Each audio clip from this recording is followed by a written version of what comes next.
괜찮아, 그냥 짓기만 해. 그따구로 지금 몇십 년 동안 흘러온 겁니다. 그따구로 흘러왔기 때문에 2006년 주민들의 힘으로 싸움을 해가지고 2002년 12월 22일 특별법을 만든 거예요. 니네가 잘못한 거 아니냐. 짓기만 하고 공급 위주로 짓기만 했기 때문에 아까 말한 대로 다가 뒤지든지 거기서 가족 붕괴가 나든지 쫓겨나든지 짓기만 하라고 너희들이 잘못했기 때문에 책임져라. 그래서 책임지겠다 해서 특별법이 만들어진 거예요. 아까 질문 잘하셨습니다. 그런데 2006년 이전의 아파트 주민들은 그러면 사람이고 우리는 사람 아닙니까? 그들은 불쌍하고 우리는 안 불쌍합니까?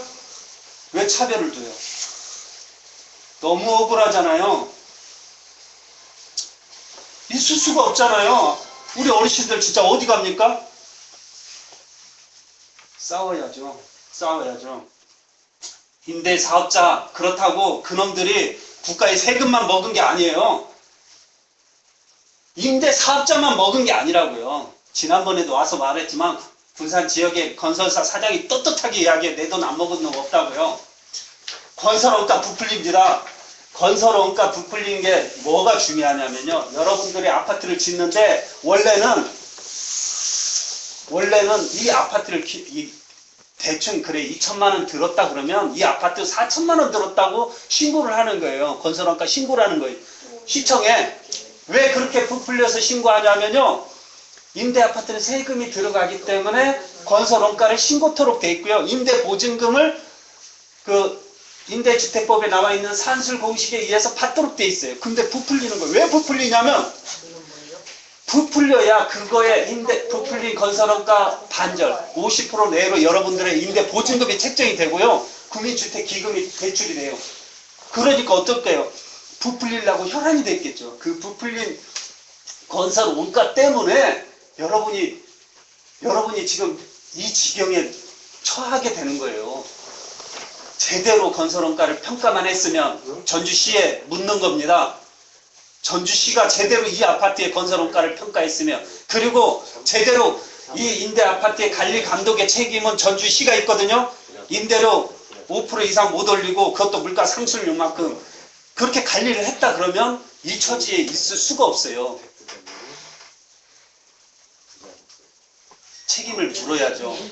임대료 안에는요. 여러분들 임대료 책정을 그냥 하는 게 아니고요. 여러분 임대료 안에는 수선 유지비, 감가상각비, 화재보험료, 자기자금 그 다음에 국민주택 기금 이자까지 포함해서 주는 거예요. 여러분의 전세를 냈건 여러분이 임대료 됐건 여러분 임대보증금 안에는 그 5가지 다 포함해서 주는 겁니다. 여러분들이 국민주택 기금 이자를 줬단 말이에요. 근데 임대사업자가 내지 않아가지고 지금 부도 위기에 내몰린 거예요. 여러분이 뭐 잘못한 거 있습니까? 내가 뭐 잘못했다고 쫓겨나냔 말이에요. 임대 아파트는 아까도 말했지 공적 사업이에요. 국민주택 기금이 투입된. 그러면 관리 감독의 책임을 물은 잘못된 전주시의 책임을 져야 되고요. 이 임대주택의 정책을 잘못 위반한 정부가 책임져야 돼요.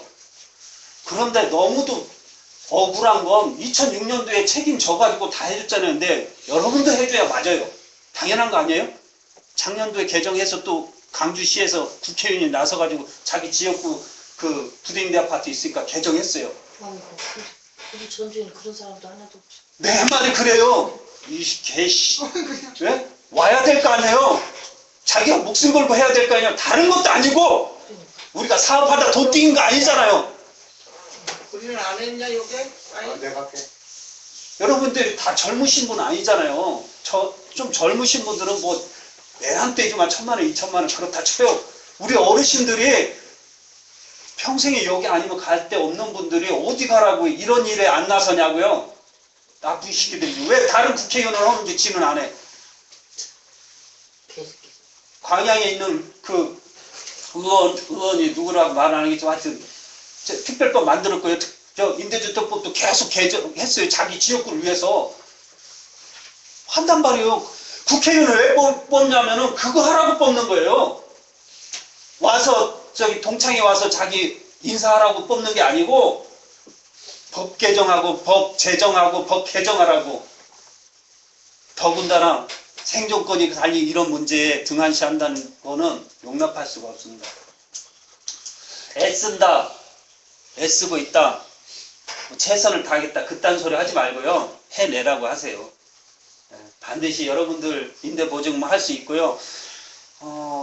아까도 말씀드렸지만 2006년도 12월 22일 부도 공공 임대 아파트 임차인 보호를 위한 특별법이 제정됐단 말이에요. 거기에 지금 2014년 부도난 그거 한 줄만 바꾸면 돼요.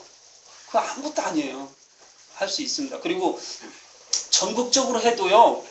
여러분들 전국적으로 부도 임대 아파트 지금 다 해도 돈 얼마 안 들어가요. LH공사가 이 아파트 매입한다 그래서 장기적으로 봤을 때 절대 손해가 아니거든요. 돈 들어가는 것도 없어요. 왜 하는지 모르겠어요. 어떻게 매입 과정이 어떻게 되냐면요. 다른 임대 아파트 같은 경우는요. 여러분들이 부도가 나면은요. 어떤 권리가 있냐면요. 경매에 들어가잖아요. 그러면 우선 매수권이라는 제도가 있어요. 여러분들한테 주어주는 건 뭐냐면 우선 매수권. 내 집을 누가 3천만 원에 들어왔어. 썼어요. 그러면 내가 3천만 원에 살 건지 안 살 건지 나부터 먼저 물어봐요. 살고 있는 사람한테. 그게 우선 매수권 제도예요. 그리고 그러면 내가 내 집으로 여기 만들겠다. 내 집으로 내가 그러면 경락 받겠다 그러면 받은 금액 70% 정확히 모르는데 이상 국민주택 기금이 대출을 해줘요. 저리로. 네, 그 두 가지. 그리고 설사 이 부도 임대 아파트에서 내가 못 살아. 결국 내 집을 날렸어. 그럴 때 다른 임대 아파트를 우선 공급도록 돼 있어요. 근데 제가 말씀드린 건 손해보고 다른 데 가면 뭐하냐고요. 거기서. 그렇죠. 맞아요. 맞죠? 네. 그리고 최우선 변제금이 지금 800만 원인가 될 겁니다. 여러분이. 이게 건설 시점이 오래돼서 지금 배정된 건설 시점이다 보니까 그러면 800만 원인데 800만 원도 적어도 이게 800만 원도 다 받지 못하는 경우가 있어요. 그렇다고 그러더라고요. 예, 다 이게 낮은 금액으로 경락이 되면 그렇단 말입니다. 근데 LH공사에서 매입할 때는 그 우선 매수권을 LH공사에 양도를 하는 겁니다. 그러면 LH공사가 내 대신 그 경락을 받는 거예요. 경매를 자기네들이 써서. 그래서 우리 지금 익산 전주도 그렇지만 이 경매할 때 입주민들이 경매장을 다 둘러쌌어요. 아무도 못 들어가게. 왜? LH공사에서 최대한 낮은 금액으로 매입을 했을 때 보증금도 좀 낮아지고 그럴 수 있거든요. 그렇게 하고 그래 걔네들이 매입을 하면 싸게 매입해요. 또 우리가 협조해주고 시에서도 배려하고 누가 안 들어오니까요. 그렇게 가져가면 그렇게 가져가고 걔네들이 다시 임대보증 채정하고 아파트 내부나 내부의 시설들을 좀 보완해주고 인테리어 해주고 그렇게 하고 다시 사는 겁니다. LH공사하고 재계약하고요.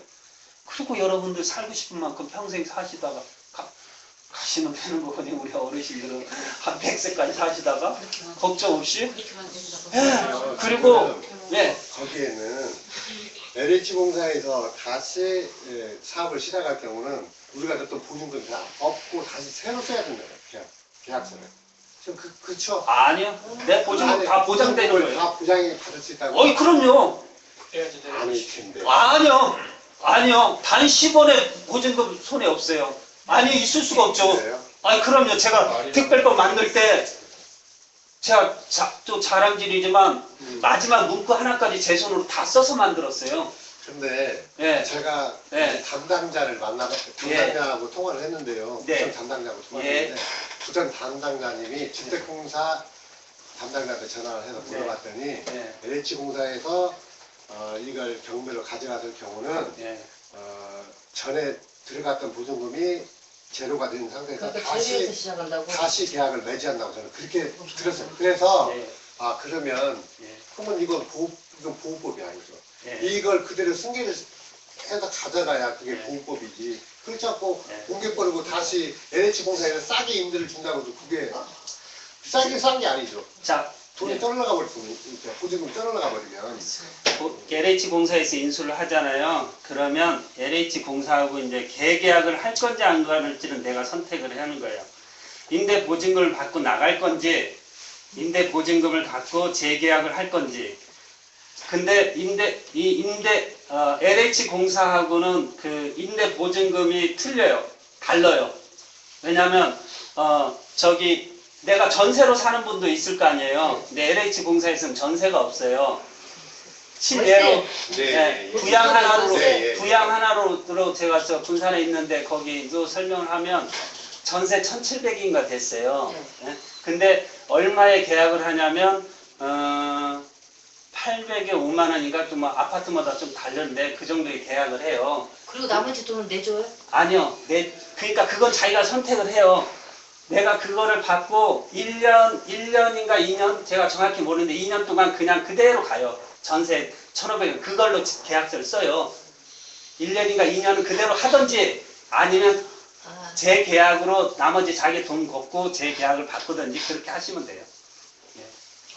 단 10원의 손해 없습니다. 정확합니다. 그래요? 그리고 부천 담당자가 잘못하고 아니 잘못 안 정도가 아니라 아예 욕을 해주세요. 예, 있을 수도 없죠. 그 미친놈이 우리 LH공사 가지 말라고 뭐 협박하는 거지. 아니 예. 그래. 그리고 내가 예. 인쇄 동안 계약법이 있나 전세 계약법이 있는 지나고 제가 있는데 제가 전세를 받아먹으려고 그 보증금을 이제 월세 받아먹으려고 전주는 어디에 있냐면요. 저기 오명선 대표가 있었던 데인데 거기 저 청변에 있는데 그 무슨 아파트야? 그 아파트가 제가 이제 했던 아파트거든요. 익산에 한스빌, 뭐 하멸금호, 기안 아파트, 군산에 부두인대 아파트 많은데 다 마찬가지예요. LH공사에서 샀다고요? 예, 전주에도 전주에도 있어요. 예, 전주에 뭐 강변인가 선변 아파트 뭐 그런 거를 쓰고. 아니 전주에 무슨 아파트인데 생각이 안 나요. 제가 일단 생각나면 말씀드릴게요. 그래요? 예, 100%인데요. 아 그래요? 예. 근데 LH에서 우리가 살 저기가 없다면서요. 사게 해야지. 아까 제가 말씀드리잖아요. 한다고 하진 않지. 어이가 없잖아요. 예. 어이가 없잖아요. 왜 누구는 사고 누구는 안 사냐는 거죠. 그죠? 그 전에 사는 거 왜? 그러면 저희도 그렇게만 해도 더 이상 바람이 없어요. 그렇게 바람이 없는데 하도 일같이 않은 일들이 많이 벌어지니까 이것도 지금 벌어질 상황도 아닌데 지금 이런 일이 벌어지고 있지 않습니까? 현재. 맞습니다. 네, 말씀 계속 하세요. 말씀. 그래가지고 저는 이렇게 말씀드리고 있습니다. 여러분들이 동력이 좀 작잖아요. 근데 뜻을 모으면 할 수 있다고 저는 확신하거든요. 네. 아까도 우리 젊은 친구가 이야기하잖아요. 어떻게 그럴 수 있냐는 거잖아요. 상식이 있을 수 없는 일을 지금 하겠다는 거잖아요. 어떻게 내 어머니를 쫓아낼 수 있냐는 거죠. 예를 들어 우리 어머니들이 사기를 쳤습니까? 장사를 하다가 뭐 돈을 떼인 거 아니잖아요. 맞아요. 임대 아파트는요, 국가가 시행한 공적 사업이에요. 그거 믿고 돌았단 말이에요. 있을 수 없단 말이에요. 그래서 책임을 물어야죠. 책임을 묻고 최소한 지자체만큼은 책임을 물어야 돼요. 건설원가 얘기 다시 한번 하겠습니다. 부풀려진 건설원가 때문에 수많은 아파트들이 무도가 났고요. 군산의 제1아파트, 소룡동 제1아파트가 엊그저께 판결이 났어요. 어떤 판결이 났냐면 거기는 분양을 받았어요. 일단 분양받고 조가 이익 환수 소송을 했어요. 너희들이 보니까 우리가 분양을 받았는데 그때 8천 몇백만 원에 분양 받아서 30 몇 평이 9천만 원 정도인가? 뭐 이렇게 받았습니다.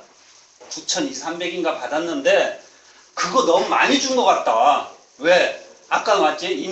임대료 안에는 자기 자금 이자, 국민주택기금 이자 화재보험료 그 다음에 감가상각비가 들어있어요. 뭐냐면 이 감가상각비는 5년 있다가 그 분양을 할 때 건설원가 플러스 그 감정평가 두 군데 평균하고 빼기 감가상각비예요. 그거는 건설원가 외에 건설원가 빼기 감가상각비를 초과할 수 없다라기 때문에 결과적으로 그 감정평가 빼는 것을 초과할 수 없는 감정평가를 빼줘야 되거든요. 감정평가를 빼고 나니까 우리 임대료 안에 포함된 감정평가를 빼고 나니까 너무 부당하다라고 했습니다. 처음에 두 갈래로 끝까지 싸우자와 분양을 받고 싸우자라고 했어요. 처음부터 제가 이제 쭉 도와다가 그 판단은 여러분들이 하십시오 해서 거기서 분양받고 소송에서 싸움을 했어요. 1심 이겼어요. 2심 이겼습니다. 얼마죠? 일단 이 소송 비용 때문에 50만 원 했는데요. 총 비용이 800 몇십만 원이에요. 소송해서 승소한 금액이 얼마나 부풀려졌다는 거예요. 거기는 그 담당자, 제일건설 담당자가 법원에 나와서 실수하는 바람에 들통이 났어. 건설 원가가요. 근데 여러분들의 임대보증금 건설 원가가 그만큼 부풀려졌다는 거. 그래서 분양하는 아파트들은 대부분 건설 원가 공개하라고 프랜카드를 걸거든요. 다시 한번 말씀드립니다. 건설 원가도 부풀려졌고요. 건설 원가도 부풀려졌고 그다음에 그 임대 아파트 정책도 잘못됐고요. 이제 도의적으로 우리 어르신들 이렇게 방치해서도 안 되고요. 그리고 형평성의 원칙에서도요. 여러분들이 이전의 사람들은 구제를 해주고 여러분들 하지 못한다는 그런 형평성의 원칙에서도 벗어나기 때문에 여러분들은 반드시 저는 승리할 수 있다고 생각합니다. 여러분들은 힘내서 싸우면 좀 가능하다고 생각합니다. 이런 얘기 들으면 좀 안심이 되는데. 네, 제가 오늘은 잘난 체 많이 안 했어요. 질문 좀 받겠습니다. 네. 질문. 아니 그런데 네. 이 아파트를 분양을 하라고 하면은 이게 지금 가격이 얼마가요? 그거는 성 대표님이 모르시죠? 근데 아봐요 예, 그거는 이제 대표님한테 물어보시고요. 분양을 할 수 있죠.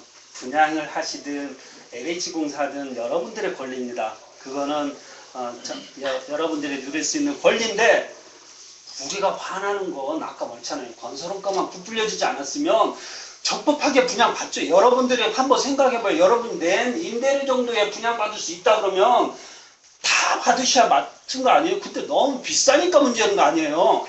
근데 왜 이렇게 비싸냐 말이에요. 비싸서는 안 되는 거예요. 제도적으로. 법적으로 이만큼 비싸서는 안 되는 거잖아요. 그래서 물어본 거예요. 그렇죠. 그러니까 비싸면 그에 대해 싸워야 되는데 세상에 건설회사가 부도났네. 제일건설처럼 살아있으면 소송이라도 하지. 미치고 활짝 뛴지. 그렇다 그러면 법적 책임을 져서 있다고 했으면 잡아다 쳐 넣어야 되잖아요. 그것도 어려워요. 건설사 편이요, 법이. 이게 얼마나 답답합니까? 여기 그 네. 건설 GM건설이 이 건물을 짓는 겁니까? 거기까지는 제가 다른 것들이 지금 네. 나중에 원래 효성이셨는데 효성이 이제 지들이 감당 못하니까 GM건설한테 넘겨준 거예요. 임대업을 하는 GM건설.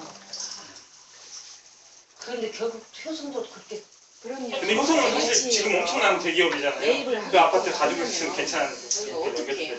그때는 어려웠나 보지. 네. 제가 앞에 섰는데 여러분 어렵습니다 이렇게는 못하잖아요. LH 웨이박이 어렵습니다 이렇게 어떻게 하겠냐고요. 어려운 거 사실이에요. 그러잖아요. 세월호 특별법 제정하려고 엄청난 노력을 하잖아요. 저도 일요일 월요일 지금 이틀 단식하고 지금 오늘 밥 먹고 지금 온 겁니다. 밥을 굶어가면서 그 내 자식 생으로 묻혔는데 그 특별법 만들어 달라고 기소권 수사권 넣어서 만들어 달라니까 안 한다고 그러면 버티는 거잖아요. 근데 그건 어려울 수 있어요. 그거는 얘네들 기소권 수사권 때문에 어려울 수도 반드시 해야 되겠지만 그 싸움은 어려울 수 있지만 여러분들은 헌법에도 나와 있어요. 형평성이 어긋나 어떻게 국민의 권리가 그 앞뒤가 다를 수 있어요. 사람마다 차별된 법을 적용할 수가 있어요. 누구는 구제를 해주고 누구는 구제하지 않는다는 선별적인 법을 집행할 수 있어요. 이건 헌법에도 위배되는 거예요. 그리고 법이 이미 만들어졌잖아요. 거의 개정만 하면 돼요. 제가 이거 녹화하지만 이 지역구 의원한테 감히 욕하면서 이야기합니다. 좀만 애쓰면 돼요. 자기가 죽기 살기로 국회 앞에서 진짜 들어 누우면 할 수 있는 거예요.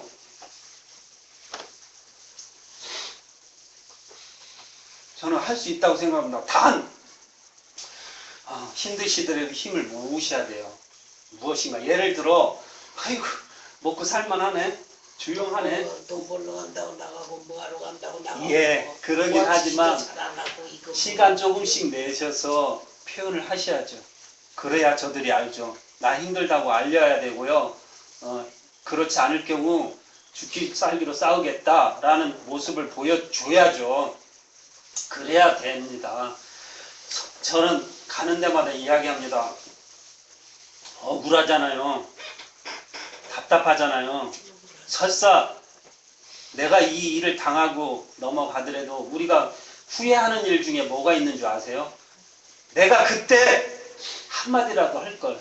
내가 그년이 날 괴롭힐 때 한마디라도 할 걸. 그게 상처가 되더라고. 그렇잖아요. 그때 바보처럼 말 한마디 못하고 그랬던 게 너무 억울하잖아요. 지금이 그렇습니다. 여러분이 소리를 내야 할 때예요. 내가 감히 좀 부탁을 드리면 가게 하루 닫고 연월차 하루 쓰고라도 나가서 소리 내야죠. 마음을 모아야죠. 그래야 지금 끊을 수 있죠. 그러면 내 자식 후대에 똑같은 일을 해요. 저는 깜짝 놀랐어요. 전 전라북도에서 이게 부도가 또 났다는 건 진짜 이 효성 보고 깜짝 놀랐어요. 없어요. 전국적으로 드문 일이에요. 저도 2007년, 8년도 이후에는 부도임대 아파트 때문에 제가 다녀본 경험이 거의 없어요. 물론 이제 제가 아예 벗어나질 않고 다니지도 않습니다. 카페에 글도 안 올려요. 왜냐하면 하도 많이 부르니까. 그런데 지금 부도가 났다는 건 진짜 이건 너무 억울하고 너무 화나는 일입니다. 네. 소리를 내야 됩니다. 그러면 할 수 있습니다. 그래야 누가 도와주죠. 여러분 가만히 있으면 안 돼요. 좀 힘 좀 내서 어르신들 힘들더라도 좀 투쟁 한번 하겠습니까? 좀 힘 좀 내시고 할 수 있습니다.